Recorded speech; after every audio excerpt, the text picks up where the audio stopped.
What does the job market in 2026 look like? To understand the job market in 2026, you have to look at a few numbers. First, how many graduates came out of boot camps and universities that are going to go into software just in 2026 alone? This goes north of 3,000. North of 3,000 people are going to be competing for the same jobs, right? Now, the idea that comes here is the idea of competition.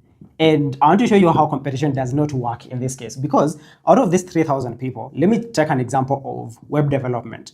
What they're going to learn in web development is ideally how to build websites and build a lot of other products on top of them. But this is, we can talk about the man stack and Django for backend. There's a number of these common technologies that a lot of people are using. Now, out of these 3,000 people, about 2,500 of them are going to be all of them learning the same thing. All of them have the same skill, the same projects. And then 500 of them are the ones who have some sort of differentiating factor, right? So for example, someone has gone and learned something like Go. Not a lot of people do Go. Someone else has done something like Java, they understand Spring Boot. So there's a number of things that differentiate them here. So about 300 of them are going to be in this category, right? These already have a good chance to get a role in the market. But you have another 200 that are remaining. And these are the ones now who have the real differentiating skills. These are the people who have the really big and cool projects. They're not forgetting, some of them still do have connections. Where do the 2,500 go to? The 2,500 are the ones who are going to be complaining all the time because they did not counterposition themselves in the market. This is something that we don't want to happen to our students. So how we counterposition in the market is to make sure that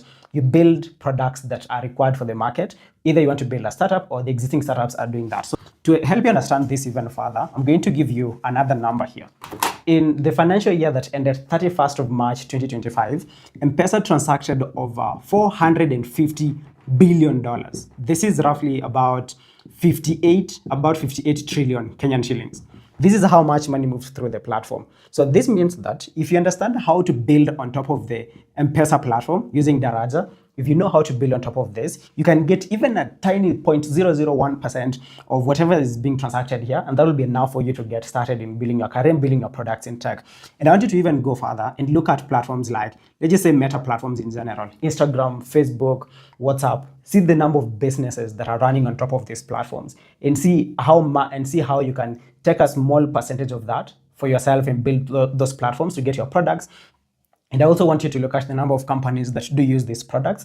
If you're able to build on top of them, you've counterpositioned yourself and you won't find yourself in the 2,500 group that we've just seen. This is ideally what we teach you at Mctaba Labs. At Mctaba Labs, we make sure that you build with real skills, real products that are being used in the market. If you want to sign up, go to the link in my bio and do sign up. That is all I have for you for day 88. I'll see you on day 89.